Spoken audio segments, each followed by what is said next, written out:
ठंड में मिट्टी के नीचे बसा गरीब ससुराल। माघ का महीना आधा गुजर चुका था। ठंड काफी ज्यादा बढ़ चुकी थी, जिसे देखकर पड़ोसी अपने घरों में गर्माहट देने वाला सुख साधन चलाकर नरम गरम रजाई में बैठे हुए थे। वहीं गरीब दिनेश और काशी का परिवार ठंड का कहर झेल रहा होता है। हे भगवान, अब की बार तो बड़ी बेजोड़ की ठंड पड़ी है। माघ के महीने में ही इतनी कड़कड़ा कर ठंड गिर रही है, पता नहीं पूस के महीने में सर्दी आफत करेगी। 3-4 दिनों से मौसम काफी ज्यादा चेंज होने से सूरज भी मुंह नहीं दिख रहा था। वहीं आशा ठंडी मिट्टी के लेपन से चूल्हा पोत रही होती है, तभी जमीन के अंदर की मिट्टी ऊपर उभरी देखती है। अरे, कल ही तो मैंने इस जगह को मिट्टी से भरा था, आज फिर से चूहों ने मिट्टी खोद खोद कर बाहर निकाल दिया। एक तो इतनी ठंड में रोज रोज चूल्हा पोतने में हाथ पिघल जाते हैं, ऊपर से ये चूहे मिट्टी खोद देते हैं। दिन पर दिन रसोई मिट्टी में धंसती जा रही है। अरे आशा बहू, अभी तक तो चूल्हा ही पोत रही है। यहाँ सर्दी से आज तो बिछौना भी बर्फ की तरह ठंडा हो गया है, बिल्कुल गर्माई नहीं मिल रही। अब तो चाय पीकर ही थोड़ा राहत आएगा। तभी एक मोटा सा चूहा रसोई के जमीन में लगाए गड्ढे में से उछलता भागता हुआ सीधा बिस्तर पर से भागता है।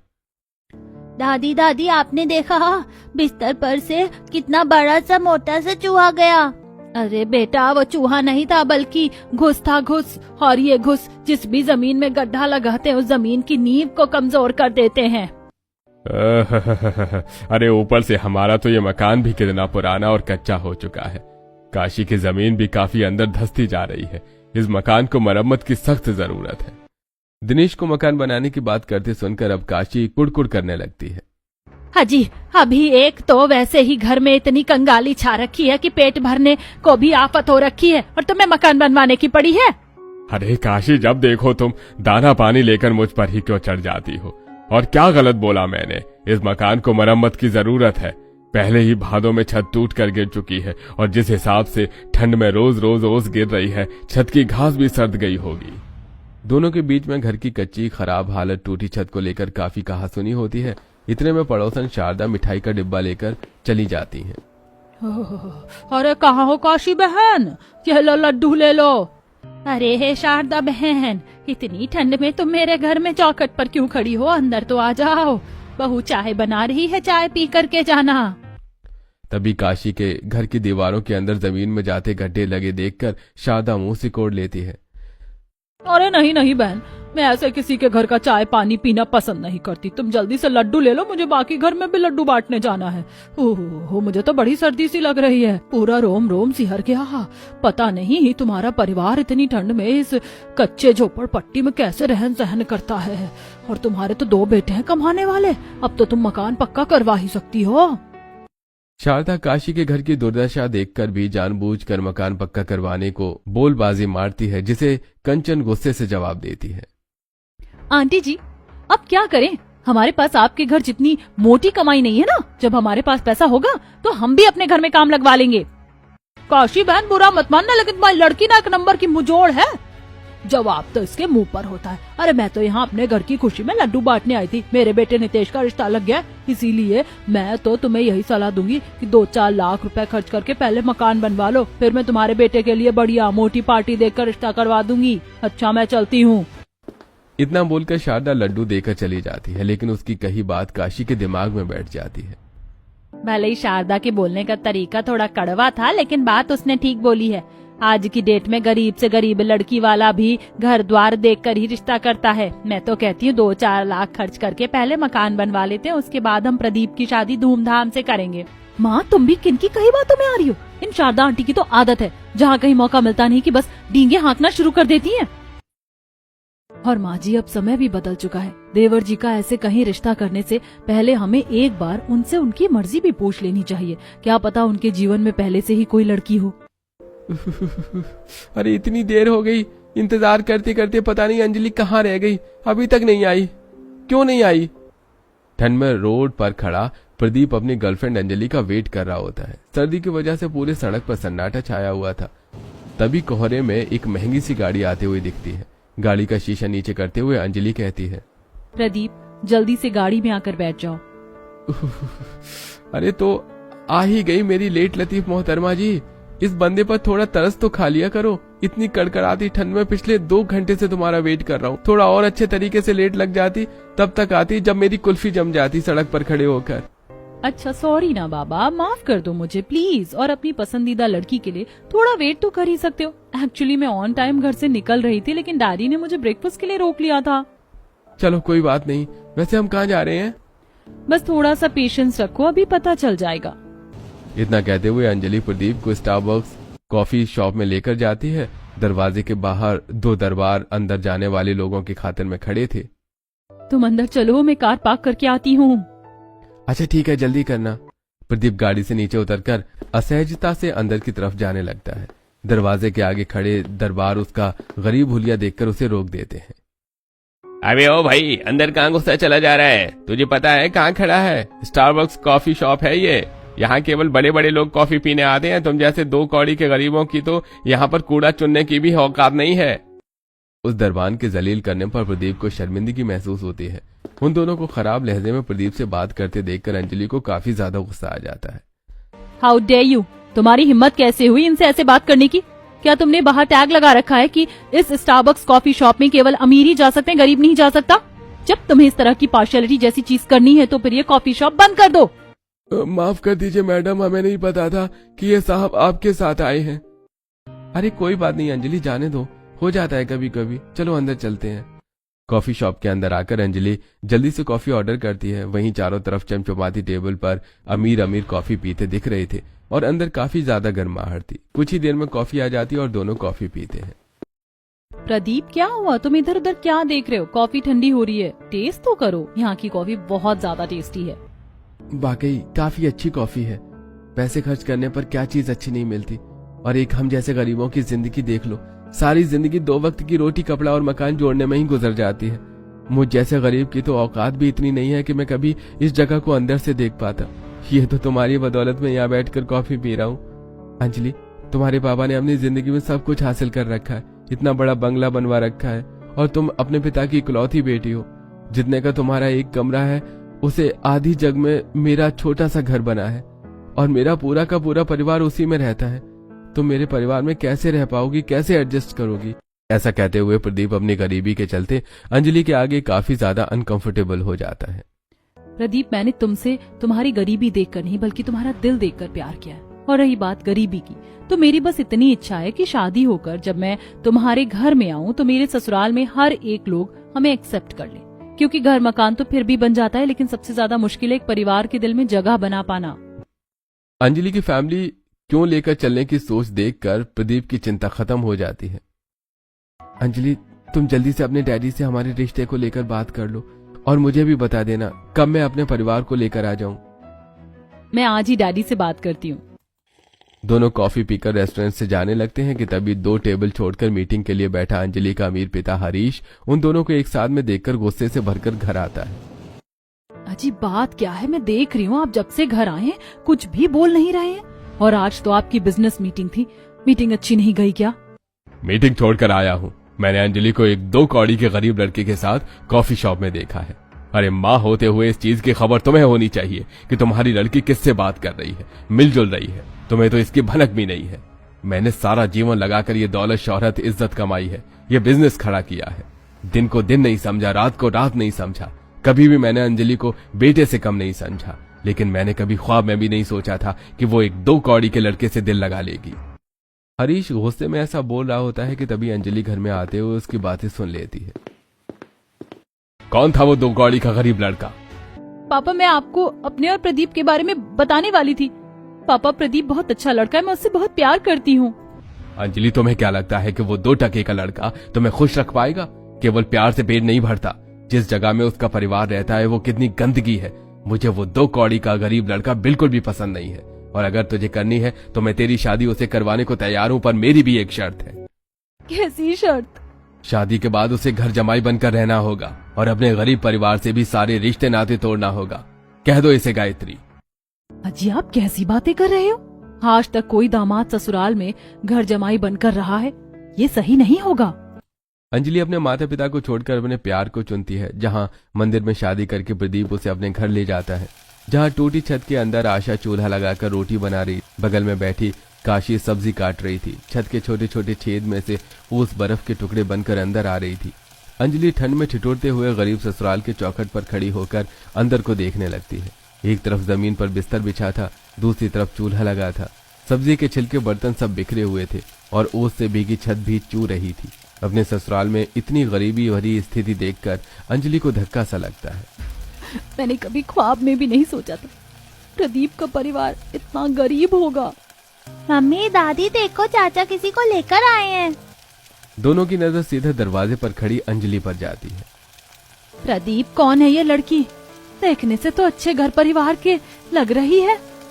माँ, ये तुम्हारी बहू है। नमस्ते माँ जी। खुश रहो बेटी। क्या इसके माता पिता को पता है कि तुमने शादी कर ली? नहीं माँ, वो हमारी शादी के खिलाफ है। पर माँ, मैं अंजलि के बगैर नहीं रह सकता, इसलिए हमने शादी की। इतनी ठंड में कुड़कुड़ाता हुआ प्रदीप का बड़ा भाई दिवाकर भी आ जाता है। ये तूने क्या किया प्रदीप? तुझे पता भी है इस लड़की से शादी करके तूने हमारे पूरे परिवार पर परेशानी मोल ले ली है। शहर के जाने माने बिजनेसमैन हरीश सक्सेना की बेटी है ये। दिवाकर की बात सुनकर पूरा गरीब ससुराल अब सहमा हुआ काफी ज्यादा खौफ में दिख रहा था। भैया, माँ जी, आप लोग चिंता मत कीजिए। पापा मुझसे बहुत प्यार करते हैं। वो मुझसे ज्यादा देर तक खफा नहीं रह सकते।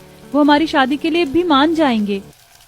अंजलि की बात सुनकर सभी गहरी सांस भरते हैं। काशी अंजलि का गृह प्रवेश करती है और जैसे तैसे ठंड में अंजलि टूटे छत वाली कमजोर घर में रात काटती है। अगले दिन वो सुबह सबसे ठंड में उठकर मिट्टी से आंगन पोत रही होती है। तभी आशा आती है। देवरानी जी, आप रहने दीजिए। आपको आंगन की लिपाई करने को किसने कहा था? मैं हूँ ना। पर दीदी, अब मैं भी इस घर की बहू हूँ और बहू होते हुए इस घर को संवार कर सहेज कर रखना मेरा धर्म है। आशा भाभी, चलिए जल्दी से चलकर लकड़ी चुनकर लेकर आते हैं। कंचन, आशा दीदी, आप दोनों कहाँ से लकड़ी लेकर आएंगे? मैं भी आपके साथ चलती हूँ। भाभी, हम जंगल से लकड़ी बीन कर लाते हैं, तब जाकर खाना बनता है। चलिए दीदी, मैं भी आप दोनों के साथ जंगल चलती हूँ।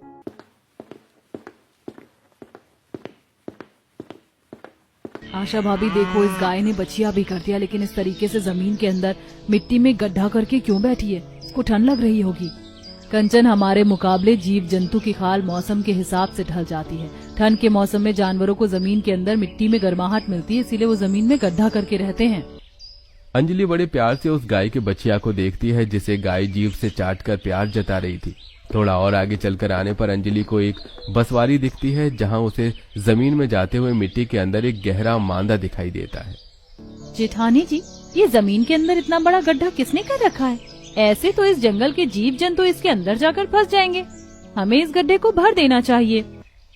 अंजलि ऐसा कहते हुए मांद की तरफ बढ़ने लगती है। तभी उसमें से तेंदुए का दूध पियाऊ बच्चा चलकर बाहर निकलते दिखता है। तेंदुए का बच्चा देखकर कंचन, आशा खौफ से भर जाती हैं। आशा भाभी, इस बसवारी के अंदर तो तेंदुए ने मांद लगा रखा है, कहीं इसकी माँ बाहर ना निकल जाए। चलिए यहाँ से चलते हैं। हाँ चलो, हम जंगल के दूसरे हिस्से से लकड़ी बीन लेंगे। देवरानी जी चलिए। तीनों डरते डरते पैर दबाकर जमीन के मिट्टी के अंदर जाते मांद से आगे आ जाती हैं, जहां ठंड में ठिठुर कर ओस से भीगी लकड़ी को बीन कर उसकी गठरी लेकर घर आ जाती हैं, जहां अंजलि सभी को पूरे दिलों से मन से पहली रसोई में पूरी सब्जी बनाकर सबको खिलाती है। बहुत ही खस्ता पूरी सब्जी बनाई है तुमने। अरे ठंड के मौसम में ये पूरी पकवान खाकर तो मन खुश हो जाता है। पापा जी, और पूरी लीजिए ना। अरे नहीं बहू, सारी पूरी अपने ससुर की थाली में ही दे दोगी तो तुम खुद क्या खाओगी? ये लो, खा लो। काशी अपने हाथों से कौर बनाकर अंजलि को खिलाती है, जिससे उसकी आंखों में खुशी के आंसू आ जाते हैं। तो वहीं दूसरी तरफ गायत्री हरीश के लिए गर्मा गर्म खाना बनाकर लाती है। अजी चलिए, उठकर जल्दी से खाना खा लीजिए। सब चीज आपके मनपसंद की बनाई है। मुझे भूख नहीं है गायत्री, खाना ले जाओ। अजी अब तो गुस्सा थूक दो। हमारी अंजलि अपने ससुराल में बहुत सुखी से रह रही है। मैंने हमारे नौकर शाम को देखने के लिए भेजे थे। भले ही उसके ससुराल वाले गरीब हो, लेकिन हमारी अंजलि वहाँ खुश है। अब उसे माफ कर दीजिए, आखिर वो हमारी बेटी है।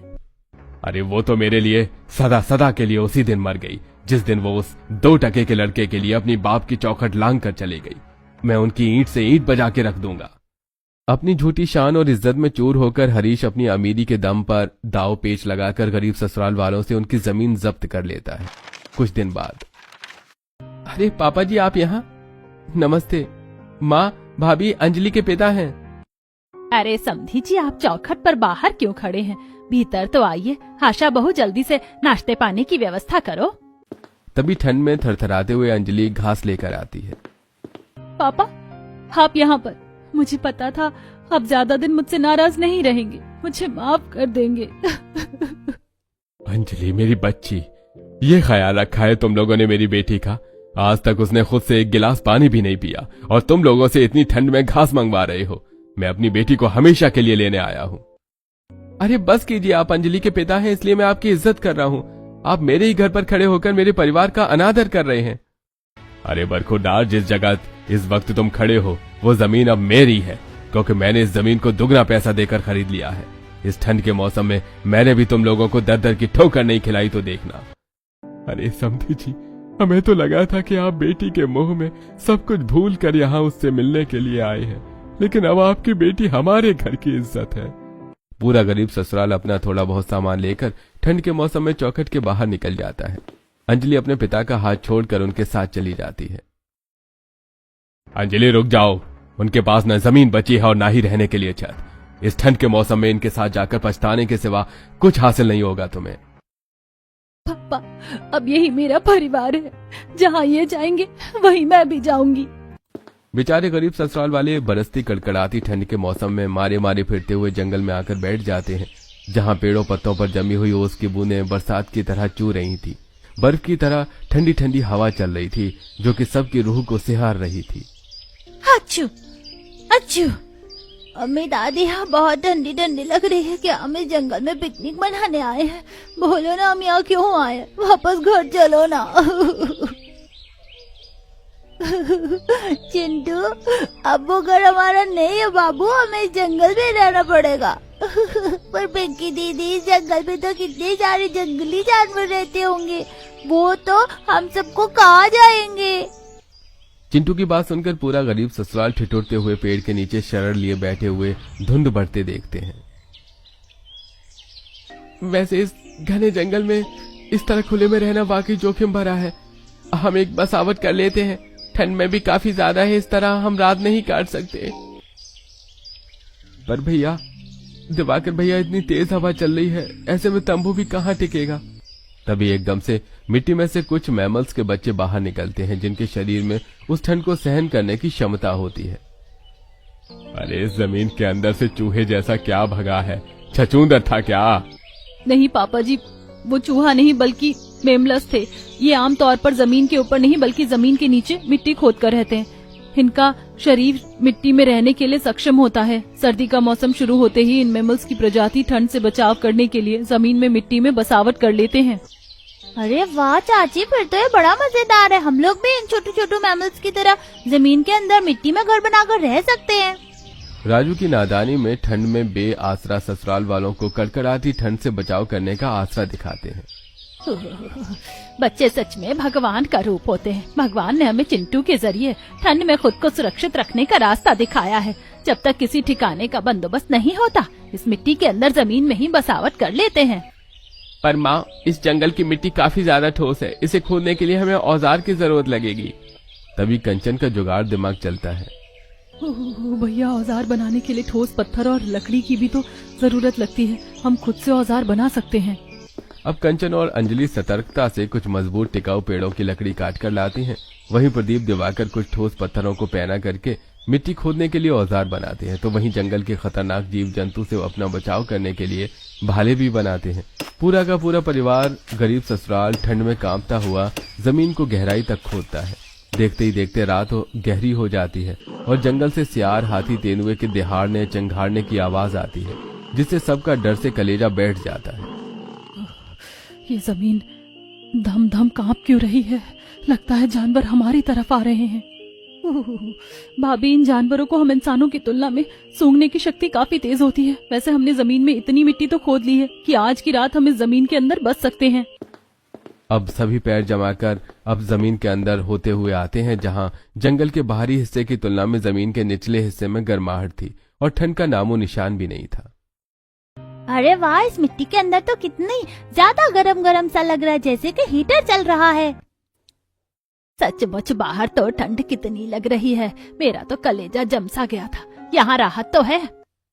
अरे लेकिन इसी जमीन के अंदर की मिट्टी कितनी नम है, इतनी ठंड में हम मिट्टी के अंदर बसावट करके नहीं रह सकते। अजी अभी ना तो हमारे सर पर छत है और ना जगह जमीन। ऐसे ठंड के मौसम में हम कहाँ शरण लेंगे? जब तक हालात ठीक नहीं हो जाता इस मिट्टी के अंदर ही बस कर रहते हैं। पूरा ससुराल कहर ढाती ठंड में मिट्टी के निचले हिस्से में बैठे बैठे सुबह करते हैं। तब सूरज की किरण फूटने पर धूप निकलती है। हल्की हल्की धूप में अब जमीन गर्म होती है और मिट्टी के नीचे बसे ससुराल वालों को थोड़ी गर्माहट मिलती है। सभी बाहर निकलते हैं। अच्छा, हम दोनों नदी पर जा रहे हैं, देखते हैं अगर थोड़ी बहुत मछली मिल गई तो मारकर बाजार में बेच कर आएंगे। दोनों भाई मछली पकड़ने की तलाश में भटकते भटकते आखिरी भाग में आते हैं, जहां धीरे धीरे जंगल में पड़ी धुंध साफ होती है। तभी उन्हें एक गड्ढा दिखता है जिसमें बड़ी बड़ी पानी के ऊपर चलते दिखाई देते हैं। किनारों पर हरी भरी घास उपजी थी। भैया देखो, इस गड्ढे में तो कितनी बड़ी बड़ी मछली हैं। लगता है काफी समय से इस गड्ढे में किसी ने मछली मारी नहीं है, इसमें से खूब मछली निकलेंगी। अब दोनों ठंडे ठंडे मिट्टी वाले पानी में अंदर उतरते हैं। अरे इस ठंडे गड्ढे का पानी कितना ज्यादा जम रखा है, ऐसा लग रहा है। कुछ ही देर में दोनों मछलियों को पकड़कर अब टोकरी में भरते हैं और वहीं किनारों पर उपजे साग को बेचने के लिए तोड़कर बाजार ले जाते हैं। वहीं दोनों बहुएं ठंड में अपने मिट्टी के नीचे के बसावट से ऊपर आकर सूखी पुआल ढूंढने लगती हैं। ओह, पूरा जंगल तो ओस से तर हो रखा है, यहाँ पर सूखी पुआल कहाँ मिलेगी? यदि हमें मिट्टी के नीचे उस नम जमीन में बसावट करके रहना है तो बिस्तर करने के लिए सूखा पुआल चाहिए ही होगा। दोनों ठंड में कुड़कुड़ाते हुए जंगल के बाहर एक खेत में पहुंच जाती हैं, जहां कुछ लोग कड़कड़ाती ठंड में गेहूं की फसल की कटाई कर रहे होते हैं, जहां खेतों में सूखी भूसी पड़ी होती है। जेठानी जी देखिए, इस खेत में कितनी सारी सूखी भूसी है। इसे हम अपने मिट्टी के नीचे वाले बसावट को लीप कर सुखा सकते हैं, जिससे गर्माहट हो जाएगी। पर क्या पता वो उनके काम का हुआ, एक बार मांग कर देख लेते हैं। दोनों कांपते थरथराते हुए खेत के मालिक के पास आती हैं। भैया जी, अगर ये सूखी भूसी आपके काम की नहीं है तो क्या हम ले लें? हाँ हाँ बहन, तुम चाहो तो वैसे भी अभी मेरे खेत में आधी फसल कटाई के लिए बची हुई है। अगर तुम दोनों फसल कटवा पिटवा दोगी तो मैं तुम्हें थोड़ा अनाज और सूखी दे सकता हूँ। उस खेत वाले की बात दोनों को ठीक लगती है। अब दोनों ठंड में खेत की फसल काटते हैं, जिसमें सर्दी में उनके हाथ भी सुन्न हो जाते हैं। फिर दोनों फसल पीट कर अपना काम पूरा करती हैं, जिसके बदले में खेत का मालिक उन्हें काफी सारा अनाज पुले भी देता है, जिसके बोझे लेकर दोनों मिट्टी के नीचे बसे ससुराल में आती हैं, जहां काशी मिट्टी का चूल्हा बना रही होती है और कंचन कुछ जंगली सब्जियां तोड़कर ले आई होती है। भाभी आप दोनों आ गई। ये देखिए, माँ ने चूल्हा बना दिया है और मैं कुछ सब्जी अभी तोड़कर जंगल से ले आई हूँ। मम्मी, मुझको बहुत जोर की भूख लगी है, जल्दी से खाना बनाकर दे दो, कल से कुछ नहीं खाया। हाँ मेरा लाल, बस अभी अभी मैं गर्मा गर्म खाना बना कर देती हूँ। अब दोनों बहू चूल्हा जोड़कर खाना बनाती हैं, वहीं कुछ हिस्से में पूले से बिस्तर लगाती हैं। इतने में दोनों के पति भी मछली बेचकर खाने पीने और गर्म कपड़े लेकर आते हैं। इसी तरह कुछ समय बीत जाता है। गरीब ससुराल वालों का ठंड में मिट्टी के नीचे बसावट करके रहन सहन जारी था। वहीं ठंड और भी ज्यादा बढ़ जाती है, जिससे धूप जरा भी नहीं निकलती, जिससे नीचे की मिट्टी नम ठंडक भरी रहने लगती है, जिसकी वजह से मिट्टी के नीचे रह रहे सभी जीव जंतु वहां से निकलकर ठोस पेड़ों में गड्ढा लगा लेते हैं। और वहीं काशी और दिनेश से सर्दी सहन नहीं होती, जिसकी वजह से वो बीमार पड़ जाते हैं। तब गायत्री और हरीश अपनी बेटी और उसके ससुराल वालों को ढूंढते हुए जंगल आते हैं। अरे आप सब लोग मुझे माफ कर दीजिए। अपनी झूठी शान और नाक ऊंची रखने के चलते मैंने आप लोगों की जमीन पर, घर पर सब कुछ छीन लिया। एक बार भी ये नहीं, ऐसे ठंड के मौसम में आप सब क्या झेल रहे होंगे, मुझे अपनी गलती का अफसोस है। हरीश के आंसुओं में उसकी करनी का पछतावा दिख रहा था, जिससे गरीब सीधे मन वाले ससुराल वाले उसे माफ कर देते हैं। वहीं अंत में वो उन्हें जमीन लौटाकर पक्का मकान तैयार करवाकर उनकी मदद भी करता है, जिससे गरीब ससुराल वाले ठंड में मिट्टी के नीचे की बसावट को छोड़कर अपने घर में आ जाते हैं।